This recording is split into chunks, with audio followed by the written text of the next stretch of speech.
Hi, I'm Bad Shrimp Tax, and I want to help you win more gunfights in Rainbow Six Siege. There is more to winning gunfights than the obvious things like speed and aim. You can get pretty far on just raw skill, but eventually it will all catch up to you, and the other guys are going to have skill levels equivalent to yours. At higher levels of play, there are certain nuances that go into the choices a player will make when gunfighting. Things like when to take and when not to take a gunfight, for instance, is a big one. I'm not going to go over when to take and not take a gunfight specifically, as I believe the 3 points I'm going to make in this video will help you determine that on your own. My goal here isn't to tell you what to do, but to give you the information that you can then use to apply to your playstyle and win more gunfights. So here we go. Number 1, view angles. So a moment ago I said there are certain nuances that go into high-level gunfights and the choices a high-level player will make when engaging in one. One such nuance is the camera view of both players. When two players are about to engage at a corner or edge, the player closest to the corner can be at a disadvantage when it comes to view angle. The reason is that the closer player's camera or view will be obstructed by the corner or edge more than the far player's. For example, here you can see that the attacker Buck is very close to this wall.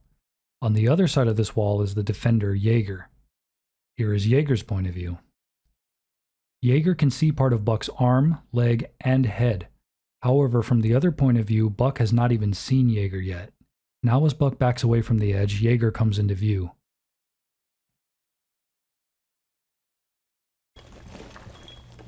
So you see my head, my shoulder... Head, shoulder, arm... head, shoulders, knees, and toes? Head, shoulders, knees, and toes. Okay. Then as I back up, you become visible. I can see your head and your arm. And I see less of you. You see less of me from back here, right? Yep. Foot, barely arm and shoulder-ish area, and then head. Alright. And then as I close in, I lose you.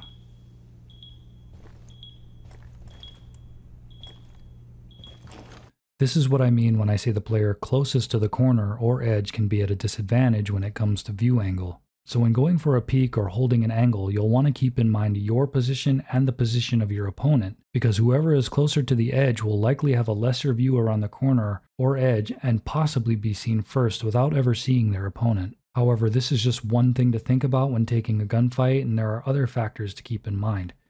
Which brings me to my next point. Number 2, ping and peeker's advantage. Now, I'm willing to bet many of you have at least heard about peeker's advantage, but I think it's important to understand how it really works. Peeker's advantage depends on the speed of the victim's connection, not the peeker's. The devs have a blog that describes it all in great detail, and I'll have a link to that in the description. The short and simple version is that once a peeker becomes visible, the amount of time the victim has to shoot and win is always shorter than the reaction time of the peeker. This graphic should make it a little easier to understand.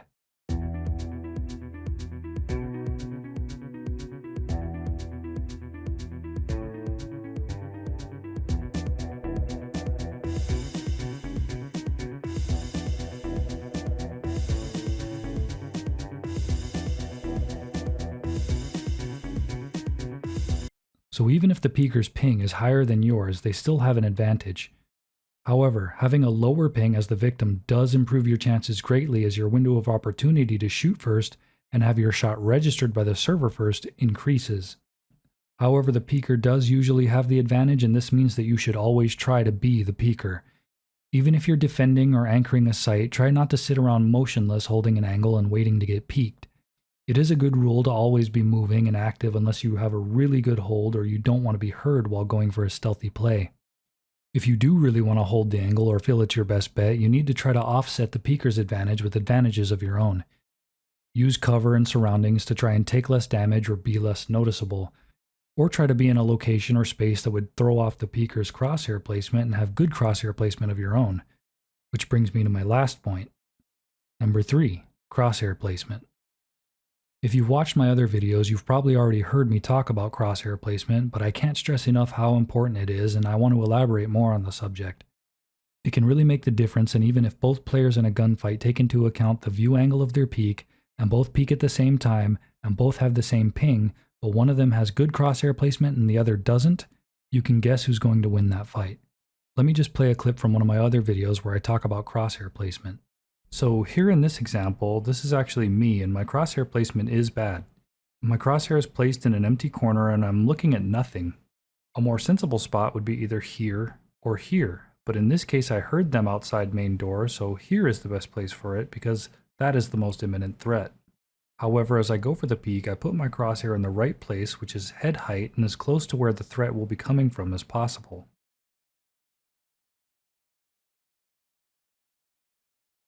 And here, because my crosshair is already placed well, all I have to do is click.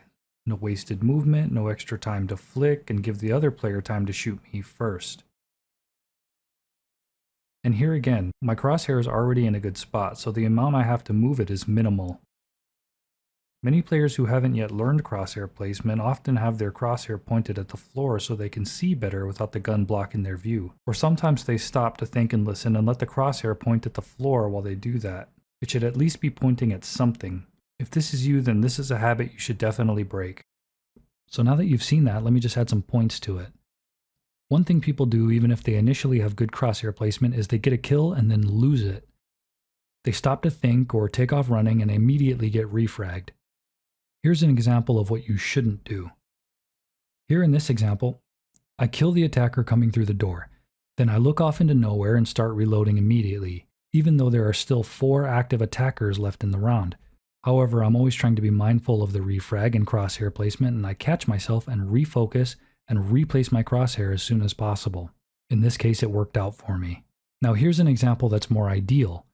Here I kill the Aruni and instantly snap to where I think a refrag might come from. Then again here I kill the bandit and immediately snap to a few different spots I think a refrag might come from. In this case, nobody went for the refrag, but my point stands. You're always going to have a better chance of defending against the refrag or getting a multi-kill if your crosshair is ready and aimed, not pointed into nowhere while you gather your thoughts or reload. So in conclusion, let me just say that Siege has a lot going on with gadgets and utility, but at the end of the day it is a shooter and being able to win gunfights is crucial. Having a better understanding of view angle, peeker's advantage, and crosshair placement can really step up your game and help you win more gunfights. Anyway, I hope this video was helpful and you learned something new. If it was helpful, a like and subscribe means a lot to me. I'm also always interested in reading viewer comments. Thanks for watching.